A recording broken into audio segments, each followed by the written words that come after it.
الحمد لله رب العالمين، والصلاة والسلام على سيدنا ومولانا محمد خاتم النبيين وعلى آله وأصحابه أجمعين وعلى كل من تبعهم بإحسان إلى يوم الدين. اما بعد، بزرگان محترم اور برادران عزیز، السلام علیکم ورحمۃ اللہ تعالی وبرکاتہ۔ میں نے عرض کیا تھا کہ حضرت امام غزالی رحمۃ اللہ علیہ نے زبان کے 20 گناہ بیان کیے ہیں کہ زبان کو اگر انسان اپنے قابو میں نہ رکھے،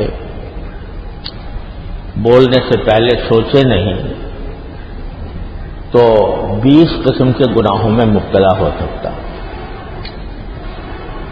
میں نے عرض کیا تھا کہ انشاءاللہ رفتہ رفتہ ان 20 گناہوں کی کچھ تفصیل آپ کی خدمت میں عرض کروں گا۔ آج ان میں سے ایک گناہ ایسا ہے کہ اس سے خود بہت سے گناہ نکلتے ہیں، اور وہ ہے غصہ۔ غصہ ایک ایسی چیز ہے کہ اگر انسان اس پر قابو نہ پائے تو اس سے بہت سے گناہ نکل جاتے ہیں۔ اس میں غصے کی حالت میں انسان برے کلمات منہ سے نکال دیتا ہے، کسی کو گالی دے دیتا ہے، اور گالی کا مطلب صرف یہ نہیں ہے کہ مغلظات بکی جائیں، ماں بہن کی گالیاں دی جائیں، بلکہ اگر آپ کسی کو گدھا کہتے ہو، کتا کہتے ہو، خبیث کہتے ہو، ناپاک کہتے ہو، یہ بھی گالی ہے۔ گفتگو کے اندر جب آدمی کو غصہ آتا ہے تو اس قسم کے الفاظ زبان سے نکل جاتے ہیں۔ یہ ساری چیزیں غصے سے پیدا ہوتی ہیں۔ غصے کی حالت میں بعض اوقات انسان اپنے جامے سے نکل کر دوسرے پر حملہ آور ہو جاتا ہے، اس کو ہاتھ سے کوئی تکلیف پہنچا دیتا ہے، یا اس کے اوپر کوئی بہتان باندھ دیتا ہے، کوئی الزام لگا دیتا ہے۔ غرض غصے کی وجہ سے بہت سے گناہوں میں انسان مبتلا ہو جاتا ہے۔ اسی لیے ایک مرتبہ حضور نبی کریم سرور دو عالم صلی اللہ علیہ وسلم سے ایک صحابی نے آ کر پوچھا کہ یا رسول اللہ، مجھے کوئی نصیحت فرما دیجیے اور مختصر فرمائیے۔ یعنی اب دیکھو صحابہ کرام کی سادگی اور ان کی بے تکلفی اور اپنی جو صحیح حقیقت ہے اس کو بیان کر دینا، یہ حضرات صحابہ کرام کا سیوا تھا۔ کہا کہ نصیحت فرمائیے اور مختصر فرمائیے۔ اس پر نبی کریم صلی اللہ علیہ وسلم نے جواب میں یہ نہیں فرمایا کہ بھائی تم نصیحت بھی مانگ رہے ہو اور میرے اوپر شرطیں بھی لگا رہے ہو کہ مختصر نصیحت کریں، لیکن آپ نے فرمایا کہ کوئی اور ہوتا تو یہ کہہ دیتا کہ بھائی نصیحت جب کروانا چاہتے ہو تو پھر مجھے کیوں پابند کرتے ہو کہ میں مختصر ہی کروں۔ اس پر بھی غصہ آ سکتا تھا، لیکن سرور دو عالم صلی اللہ علیہ وسلم نے کوئی اس پر اعتراض نہیں کیا، اور فرمایا کہ اپنے زبان حال سے فرمایا کہ چلو اگر مختصر نصیحت ہی مانگتے ہو تو میں تو مختصر نصیحت کر دیتا ہوں۔ وہ مختصر نصیحت کیا فرمائی کہ لا تغضب، غصہ نہ کرنا، یہ مختصر نصیحت فرمائی۔ دیکھنے میں تو چھوٹی بات ہے، چھوٹی سی بات ہے کہ غصہ نہ کرنا، لیکن غصے کے نتیجے میں انسان جن گناہوں میں مبتلا ہوتا ہے ان سارے گناہوں کی جڑ کاٹ دی۔ غصہ نہ کرنا۔ تم کہتے ہو مختصر نصیحت چاہیے تو چلو مختصر نصیحت صحیح، اور وہ یہ کہ غصہ نہ کرنا۔ اب دیکھو یہاں پر آپ اگر مختصر نصیحت کرنی تھی تو یہ فرما دیتے کہ تقوی اختیار کرو، مختصر بات ہے اور بہت جامع بھی ہے۔ یہ بھی فرما سکتے تھے کہ بھئی نماز پڑھا کرو۔ یہ ساری باتیں کیونکہ آپ کو اندازہ ہوگا کہ یہ خود آدمی جو نصیحت مانگ رہا ہے تو اس کے دل میں خدا کا خوف ہے، جبھی تو مانگ رہا ہے۔ اس واسطے آپ نے وہ بات فرمائی کہ جو اس کی زندگی کا نقشہ بدل دے۔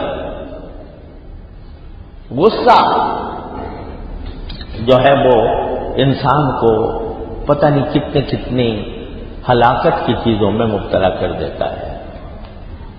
گالیاں اس سے ہوتی ہیں، بد کلامیاں اس سے ہوتی ہیں، دل آزاری اس سے ہوتی ہے، کسی کا دل دکھایا جاتا ہے، کسی کی آبرو ریزی کی جاتی ہے، اور کسی کے اوپر ہاتھ بھی اٹھا دیا جاتا ہے۔ اس لیے فرمایا کہ غصہ نہ کرو۔ یہ غصہ جو ہے اللہ تبارک و تعالیٰ نے انسان کی طبیعت میں بے شک رکھا ہے۔ اگر یہ بالکل نہ ہو، غصے کا بیج ہی مار دیا جائے تو انسان اپنا دفاع بھی نہیں کر سکتا۔ کوئی آدمی حملہ آور ہو رہا ہے اور اس کا دفاع کرنے کی ضرورت ہے، اگر غصے کا مادہ نہ ہو تو آدمی دوسرے کے ظلم کا شکار ہو جائے۔ قرآن کریم نے فرمایا کہ اپنا دفاع کرنا یہ انسان کا ایک بنیادی حق ہے۔ اس کو قرآن کریم میں انتصار سے تعبیر کیا گیا ہے کہ جو شخص کے اپنا دفاع کرے اس کی فضیلت ہے۔ کوئی آدمی آپ کے اوپر حملہ آور ہو گیا، آپ کہتے ہیں چلو بھائی مار لو مجھے، تو یہ کوئی دین کی بات نہیں ہے، یہ اللہ تعالیٰ کی رضا کی بات نہیں ہے۔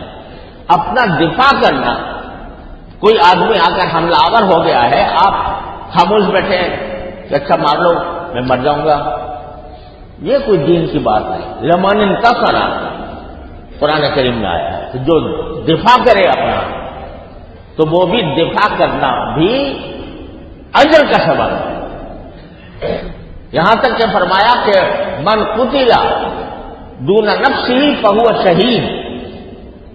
اگر کوئی دوسرا حملہ آور ہے اور اس حملہ آور کے جواب میں آپ اس سے مقابلہ کر رہے ہو اور اس میں جان چلی جائے، فرمایا کہ وہ شہید ہوگا۔ من قتل دون نفسہ فہو شہید، اس کے اوپر شہادت کا اطلاق ہوگا، وہ شہادت کی موت مرے گا، اس کو شہادت کا مرتبہ عطا ہوگا۔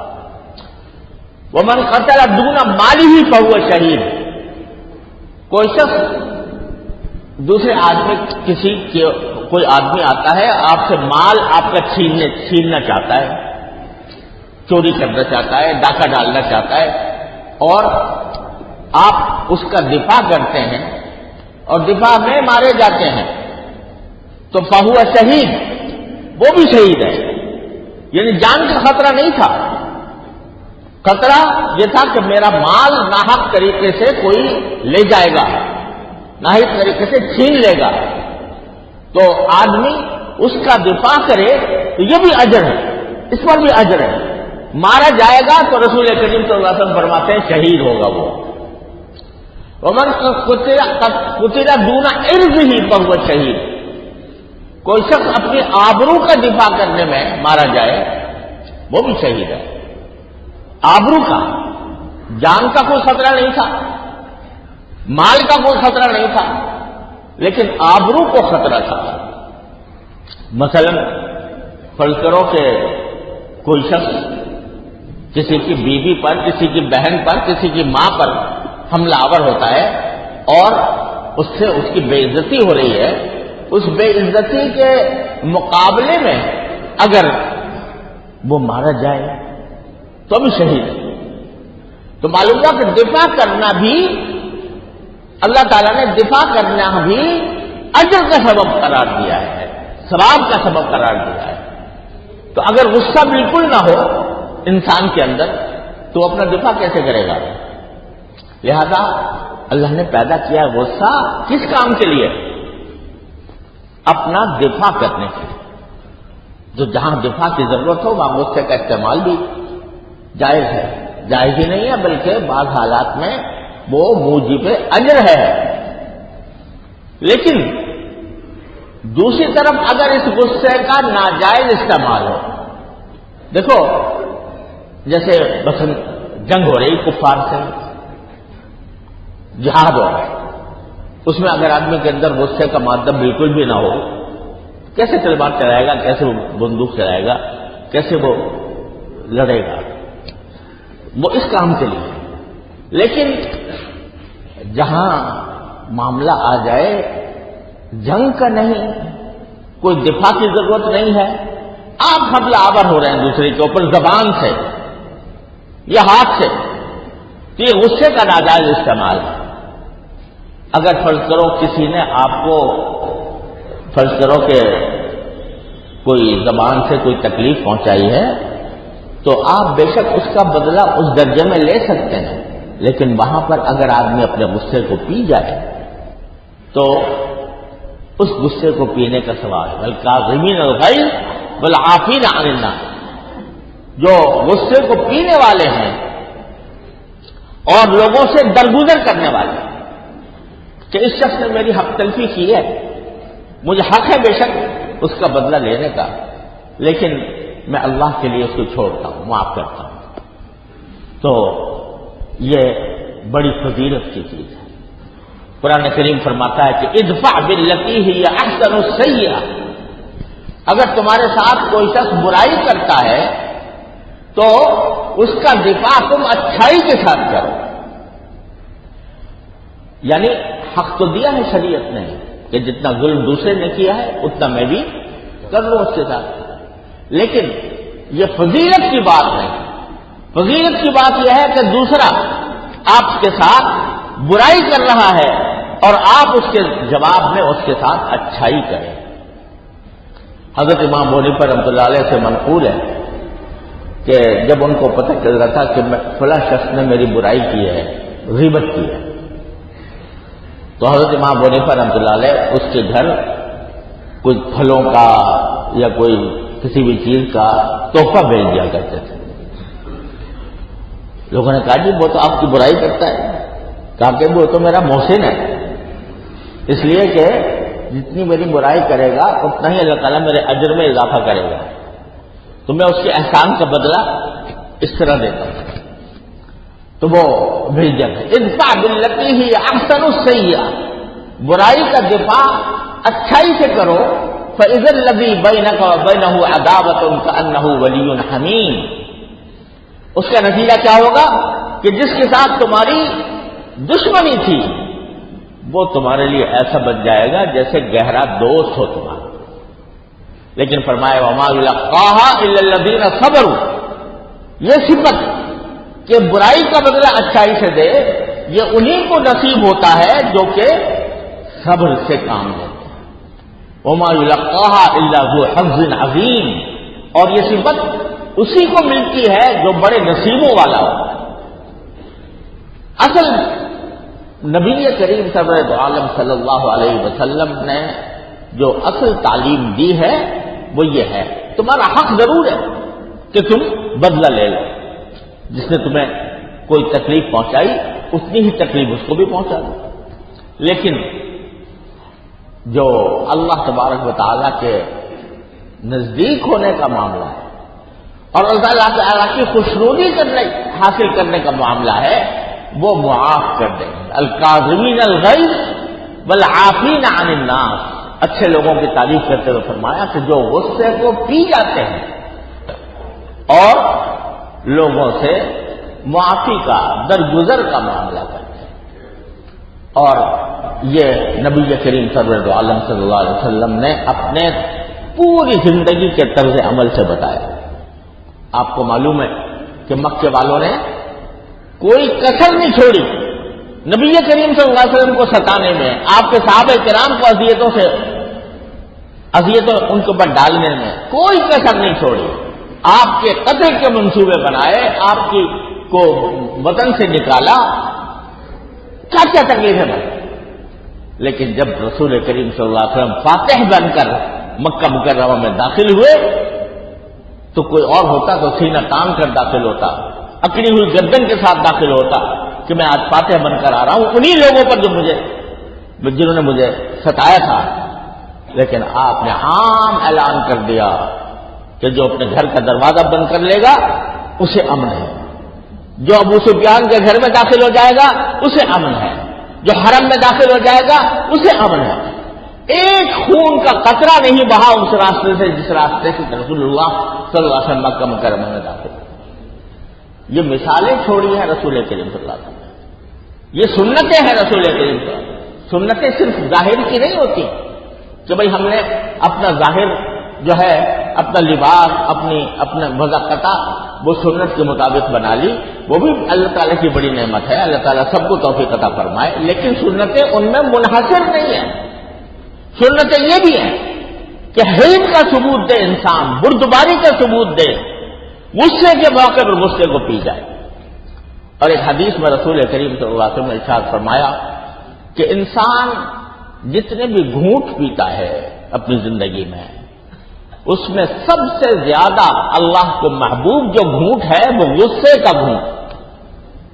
غصہ آ رہا تھا لیکن میں نے اللہ کی خاطر اس کو پی لیا.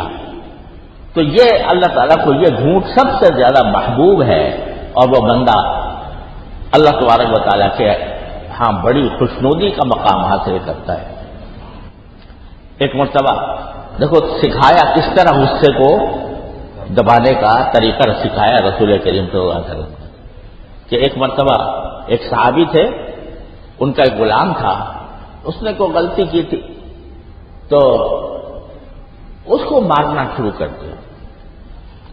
رسول کریم صلی اللہ علیہ وسلم نے دیکھا تو آپ نے فرمایا للہ اقدر علیک، ذرا یہ سوچ لو کہ جتنا تمہیں اس کے اوپر قدرت حاصل ہے اس غلام پر، کہ اس کو مار سکتے ہو، اس کو ڈانٹ سکتے ہو، اس کو برا بھلا کہہ سکتے ہو، جتنی تمہیں اس کی قدرت حاصل ہے اللہ تبارک و تعالیٰ کو تم پر اس سے زیادہ قدرت حاصل ہے.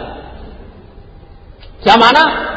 ارے دن رات تم اللہ تعالیٰ کے حکموں کے خلاف کرتے رہتے ہو، صبح سے شام تک اللہ تعالیٰ کا حق ادا کرتے ہو؟ نہیں کرتے. لیکن وہ دیکھو بردباری کے ساتھ اللہ تبارک و تعالیٰ تمہاری غلطیوں کو درگزر کرتا رہتا ہے، معاف کرتا رہتا ہے. جو چھوٹی موٹی غلطیاں ہوتی ہیں تو وہ اگر نماز کو آ گئے گناہ معاف ہو گئے، ہاتھ وضو صحیح طریقے سے کر لیا گناہ معاف کر دیا اللہ تعالیٰ نے. تو اللہ تبارک و تعالیٰ اگر تم سے اپنی قدرت کے مطابق تمہاری برائیوں کا انتقام لینا چاہے تمہارا کیا حال ہوگا؟ تو اگر تم اللہ تعالیٰ سے چاہتے ہو کہ وہ تم سے درگزر کرے اور تمہاری برائیوں کو معاف کر دے تو پھر انسانوں کی برائیوں کو تم معاف کر دو. یہ عفو و درگزر یہ نبی کریم سرور عالم صلی اللہ علیہ وسلم کی خاص صفت تھی. آپ نے سنا ہوگا ضرور واقعہ کہ آپ ایک مرتبہ کہیں سفر کے دوران ایک درخت کے نیچے سو رہے تھے. اتنے میں جب آنکھ کھلی تو دیکھا ایک کافر ہاتھ میں تلوار لیے کھڑا ہے اور یہ کہہ رہا ہے کہ محمد آج تمہیں مجھ سے کون بچائے گا. اس وقت رسول کریم صلی اللہ علیہ وسلم کے ہاتھ میں ہتھیار نہیں تھا، اس کے ہاتھ میں ہتھیار ہے، تلوار ہے، اور کہا کہ آج تمہیں میرے ہاتھ سے کون بچائے گا؟ رسول کریم صلی اللہ علیہ وسلم نے اطمینان کے ساتھ جواب دیا میرا اللہ بچائے گا. اطمینان کے ساتھ. جس اطمینان کے ساتھ آپ نے جواب دیا اس کا اثر یہ ہوا کہ اس کے اوپر تھرتری تاری ہو گئی، کب کبھی تاری ہو. اور ہاتھ سے تلوار گر پڑی اس کبھی کی حالت میں. اب آپ نے اٹھا لی وہ تلوار اور فرمایا کہ اب تمہیں میرے وار سے کون بچائے گا. بس وہ گھجانے لگا کہ اب تو تلوار آپ کے ہاتھ میں ہے اور میں نہتا ہوں، میرے پاس کوئی تلوار یا ڈھال اس کے مقابلے میں نہیں ہے. تو رسول کریم صلی اللہ علیہ وسلم فرمایا بتاؤ میں تمہارے ساتھ کیا معاملہ کروں. کہا آپ کے ہاتھ میں تلوار ہے، آپ چاہیں تو جیسے میں نے آپ کے اوپر کھینچی تھی آپ بھی کھینچ لیں اور مجھے مار دیں. آپ نے فرمایا نہیں، میں تمہیں معاف کرتا ہوں. تلوار اس کو دے دی اور معاف کر دی. اب جو شخص جان لینے کے لیے آیا ہے اور اس کا بدلہ آپ نے کس طرح دیا کہ کہہ معاف کرتا ہوں. معافی اور عفو درگزر یہ نبی کریم سرور عالم صلی اللہ علیہ وسلم کا خاص وصف تھا اور صحابہ کرام کے اندر بھی اللہ تبارک و تعالیٰ نے یہ وصف پیدا کر دیا تھا. رسول کریم صلی اللہ علیہ وسلم نے رچا بسا دیا تھا صحابہ کرام کو. حضرت علی رضی اللہ تعالیٰ عنہ ان کے سامنے ایک یہودی تھا، اس نے رسول کریم صلی اللہ علیہ وسلم کی شان میں کوئی گستاخی کر دی تو حضرت علی نے اس کو گرا دیا اور اس کے سینے پر سوار ہوا. لیکن اس نے جب دیکھا کہ میں بالکل بے بس ہو گیا ہوں تو حضرت علی کے منہ پر تھوک دیا. جو ہی اسے تھوکا حضرت علی کھڑے ہو گئے، چھوڑ کے کھڑے ہو. لوگوں نے کہا کہ اس نے تو اور زیادہ گستاخی کی تھی، آپ اس کا مزید بدلہ لیتے. کہا میں نے پہلے جو کر رہا تھا وہ جناب رسول اللہ صلی اللہ علیہ وسلم کے ناموس کی خاطر کر رہا تھا. اب اگر کرتا تو اپنے لیے کرتا کہ میرے ساتھ اس نے زیادتی کی ہے لہٰذا میں مانگوں. یہ مزاج بنا دیا تھا نبی کریم صلی اللہ علیہ وسلم تمام صحابہ کرام کو. تو بھائی گزارش یہ ہے کہ یہ غصہ جو ہے اس کے اوپر قابو پانے کی ضرورت ہے اور قابو پانے کے لیے قرآن کریم نے طریقہ بتا دیا کہ جب کبھی غصہ آئے تو کہو اعوذ باللہ من الشیطان الرجیم، اللہ کی پناہ مانگو شیطان رجیم سے. اور حدیث میں آیا کہ ٹھنڈا پانی پی لو، بیٹھے ہو تو لیٹ جاؤ، کھڑے ہو تو بیٹھ جاؤ، نچلی حالت میں آ جاؤ. اس سے غصے کا علاج ہوتا ہے. اور یہ تصور کرو کہ اللہ تعالیٰ کو قدرت مجھ پر زیادہ ہے بنسبت کے جیسے میں اپنے دوسرے آدمی کے ساتھ جو معاملہ کر رہا ہوں. یہ تصورات آئیں گے تو انشاءاللہ رفتہ رفتہ غصہ قابو میں آئے گا. اللہ تبارک و تعالیٰ اپنے فضل و کرم سے اپنے رحمت سے ہم سب کو اس کی توفیق عطا فرمائے. وآخر دعوانا الحمدللہ.